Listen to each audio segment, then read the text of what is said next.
Chairperson. Thobela, Deputy Minister. I'm going to piggyback also on this issue of not having designated powers or responsibility, and it's almost 1 year later. But we're going to take the angle that your office, both the Deputy Minister's offices, have continued being funded fully over this period. While the minister has not allocated you any designated powers. So it's actually funded for designated powers, but you don't have it. And I want to just put on record that between 23 and 2020, the 2023-2024 financial year and the 2024-25 financial year, the budget allocation for the ministry increased from 49.4 million to 63.3 million. So the projected growth here for this financial year is 119 million. So this is reflecting a 23.6% growth compared to the other sub-programs within the administration. And it's a significant increase, Deputy Minister, and you know that because I raised this at the previous, when we had the previous annual report, because the average increase on other sub-programs for the administration budget is 4.6%. So, Minister, just speak to Deputy Minister, oh, maybe I'm projecting, calling you Minister already. Just speak to us about what tangible value, I know you've been saying that you've been, undertaking duties around there, but in terms of designated powers and responsibilities we are bringing in terms of policing, oversight, and service delivery, if you actually don't have the designated power or responsibilities, it's like you're just there, even when you come to the, both the deputy ministers, which you regularly attend, is the portfolio committee meetings. And it's really just a wrap up and you give some political overview and then it's done for the day. So how does that match the budget that we are spending in the office? Thank you, Chair, through you. Thanks, Honorable Member. We don't appear to committees just for the sake of appearing. We are appearing as part of our accountability. And as members of parliament, we account to you. And the constitution says that deputy ministers are accountable to parliament, and and we do that through parliamentary committees that you preside over, including this ad hoc committee that we are appearing before today. We have made meaningful contributions, some of whom I have outlined earlier on, Honorable Member, when I was responding to some of the questions that were raised. And one key example is the organizational structure that we have adopted now, which is a product of our contribution.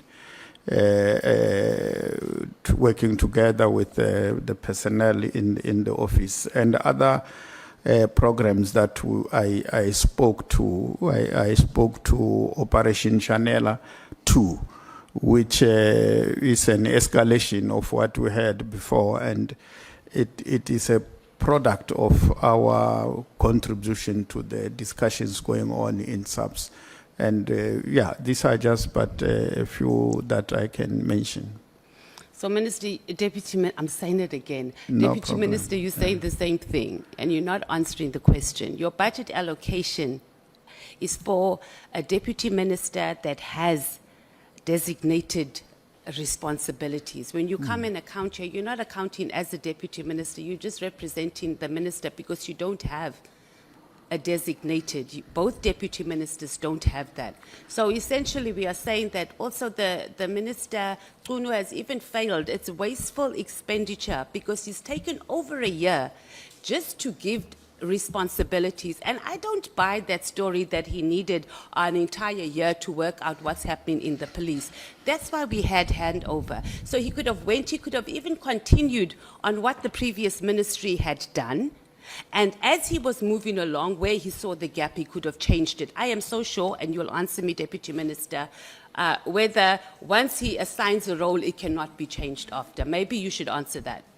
No, Because a whole year of spending that much money on deputy ministers that do not have designated powers and responsibilities should be a problem. thank you, Chair, through you. It doesn't mean that because there were no signed off designated powers, we were not given responsibilities to do as the deputy ministers. We did, and there are things that were involved in, as I've outlined there as an example. Obviously, the seventh administration was going to have an increase within the ministry because we have 2 deputy ministers, not 1. And that in itself was going to lead to an increase. There's no way that you can add an extra person and there are no, there's Yes, no yes. impact on the budget. It will Yes, definitely be DM, there. and that's exactly the point. We've been allocating budgets without the designated responsibilities, and we are not saying that you didn't perform duties. We are saying that the minister has failed himself to fulfill his duties on making sure that his deputy ministers have designated responsibilities, that they can come and answer for their designated responsibilities over here. Let's move on, please, DM. You've been a deputy minister for 6 consecutive years. So what's your understanding? And you were a bit wishy-washy on the constitutional roles between the minister and the national commissioner. You haven't come out very clearly on that, so maybe if you can just speak to that for about a minute, please, DM. Can you repeat your question? What's your understanding of the roles between the minister in terms of the constitution, between a minister of police, and a national commissioner? The minister gives, thank you very much.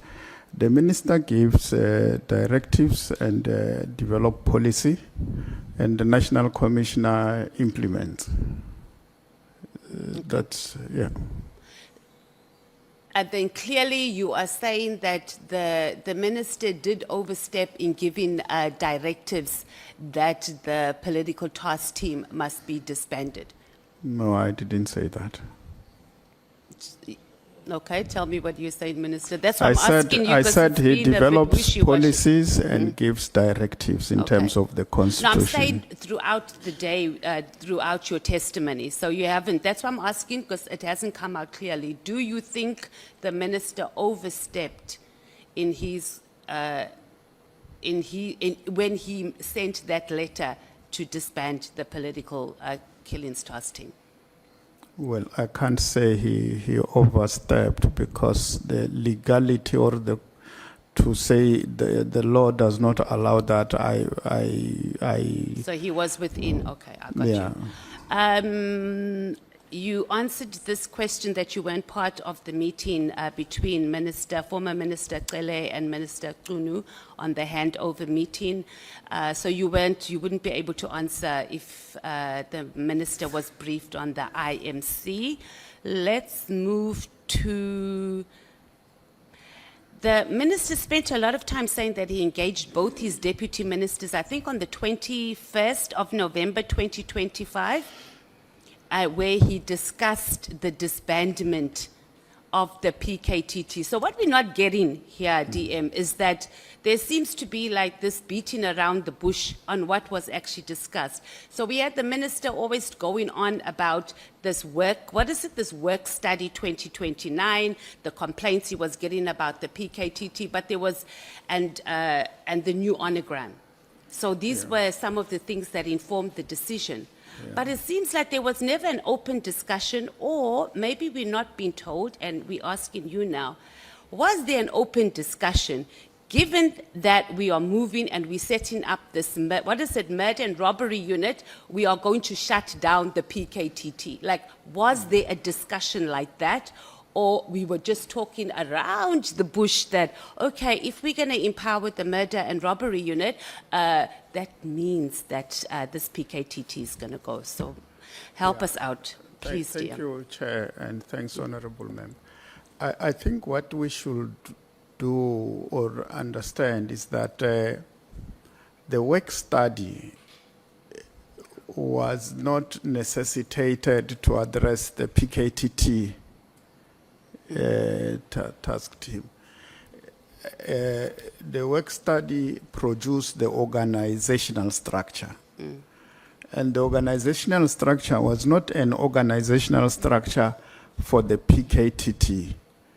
It was organizational structure for policing in the country to deal with everything that has to do with the work that police have to do. And we arrived at a structure of SAPS. This is how SAPS must look like in order to deal with the challenges of the day. And of course, within that, we must take into consideration crime intelligence. That structure as well was part of the structure that came, which was not there in, the process started in the 6th administration and got concluded in the 7th administration. It has got nothing to do with whether the PKTT must disband or not. It's a separate process. The dissolution is a different discussion altogether. And yes, we did discuss this, including the political killing task team. Okay. So and again, that's what we keep getting, is that this onogram, we're moving in this direction. We didn't discuss the PKTT in particular. But how is it that the ministry did not know that just disbanding the PKTT is a ticking time bomb, and they should not engage those who are involved to at least smooth the waters out? I mean, you, Minister, yourself, you are Deputy Minister, you're a seasoned politician. You know that when you're making decisions that are going to affect people, affect people's livelihoods, the first thing you do, even if you're going to stick to your decision, you call them and you have a meeting, right? So I'm again asking, in those discussions about the new onogram, am I saying the word correctly? That word. Was there the discussion that because of this PKTT is not, it wasn't, right? Because we were just beating around the bush to say this is how we're moving, and anything else that's not there, we're not going to mention it. We're moving like this. But did you, the other Deputy Minister and the Minister have a discussion, in particular on the 21st or 22nd of May, around that time, where there was an agreement that you're going to disband the PKTT because it doesn't fit into how we want to move as the ministry? Yeah, I'll answer that by talking to the presentation through you, Chair, that we made to the committee, wherein we submitted that there will be a phased-in approach on the issue of the PKTT. And this presentation, when it was presented to the committee, the delegation was led by the Minister and the National Commissioner. And I said, that is the presentation that was made by SAPS to the committee on what is going to happen. And that's what is happening. Okay, so before we get to that meeting, I'm saying, was there the discussion? So you're saying that the discussion you had with you and the two deputy ministers, the discussion in November was around a phased-out approach. And then that was presented in the portfolio committee later. No, there was a discussion around the dissolution of the PKTT. Before the letter, and then the letter came, and there were interactions that led to the presentation that we made. Okay. And, okay, I got you. Yeah, and it is that presentation says this is the perspective of how this process should unfold. We are presenting to the committee. That's what I'm saying. When I say we, I mean led by the minister and the National Commission. So there was an agreement between the two deputy ministers and the minister that the PKTT must be disbanded. So you were just shocked when you saw the letter because you didn't, I'm asking, You didn't expect that it was going to be issued as a directive on New Year's Eve. Were you surprised that the letter was sent, or were you surprised about the content, about the disbandment? It's the letter. Okay. Yeah, and what it was saying should happen and how. Okay. And then let's go to the portfolio committee meeting. You attended, and then towards the end, we had the KZN commissioner mention Brown Mokosi implicated the minister for knowing him. Did you have a debriefing after that as deputy ministers and the minister about what happened in the portfolio committee meeting? We were on virtual. We're not physically. So you don't have. So you I think I was in Cape Town myself. Yeah, yeah. So you didn't, because you earlier today you said generally before you go into portfolio committee meetings you have a caucus. Yeah. So only when it's physical sitting, not when it's virtual. The issue of the briefings depending on where we are. All of us, if we are not in Pretoria or here in Cape Town, we'll do it virtual. Okay. And of course, the issue of Mukhosi we will not have had a briefing, because if we had had a briefing, it will not have reached the portfolio committee. No, I'm saying after, so a debriefing. When it came up, it was like, that was a hot meeting. Yes. What was the KZN commissioner on about? There was no discussion. You just went your own separate ways, and life went on until we had the media briefing. Is that what happened? No, not until we have the media briefing. The issue was raised, who is this Mukhosi? Yeah. Yeah, now tell us about that. How No, was I'm it? saying We want to know. That's what we're here for. No, after that. So who did you have it with? Hello, with the minister. And? No, I don't recall whether you Natcom was do there. record. But, There's no way you don't record that. no, I'm no, sure no, you no. even went through it in your head a few times. No, well, it might have been discussed more than once, but what I know is that the matter was raised with the minister, who is this Mukhosi. Yeah, and he assured us that there is nothing untoward about it. Yeah. And then just two more things that I wanted to talk to you about. So you are, and we've highlighted, you are a seasoned government official holding many ministerial positions over the years, a seasoned ANC politician. So were you shocked when you heard claims that, well, we don't know if it's true, it's still allegations apparently, that the minister is engaging a business person who has a tender, and I mean, it's one of the top 5 tenders in the SAPS. So whether you are involved in the process or not, it doesn't mean that you don't know about it. Yeah. To finance their campaign. Was that something that shocked you? Repeat your question, please. Okay, so former Minister Cele says that when he engaged Kat Maklala, he said that the minister had approached him to finance his presidency or his deputy presidency for the African National Congress. Yeah. Did that surprise you, that that's what happens, where we approach... Within the political space, we approach business people, corporates or whatever to finance political leadership contestation? Yeah. Look, the ANC, the other comments that you made, that I'm a veteran and experienced on government committee things, no, I'm not. I think I'm learning, and one day probably I will become experienced, and I will be not knowing who is running your health department. No, I'm saying health screening. I'm saying the day I become what you say I am, the minister is still coming. In the ANC, you have people the ANC have got an approach on what to do and what not to do and how to do what you want to do. And there are individuals in the organization who choose to position themselves and doing anything that they think can make them arrive where they want to arrive.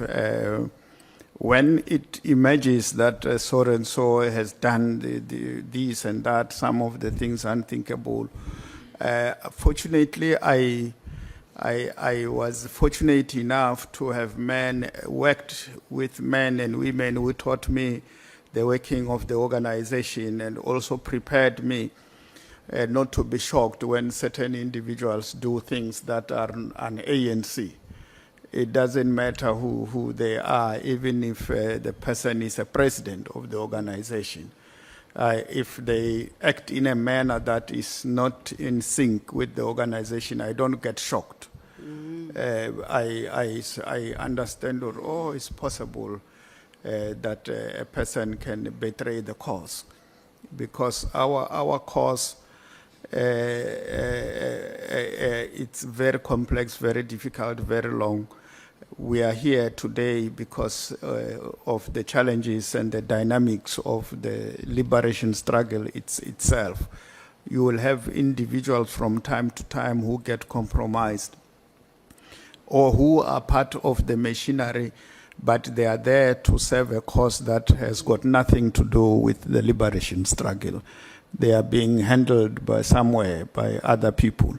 And at the right time, they make them do things that reverses the gain that we might have made at any given stage. So when such things happen, you must know it's possible it can happen. Don't lose hope on the cause, you weren't surprised. because things like this will happen. And it has happened many a times Yeah, where like with people Pala.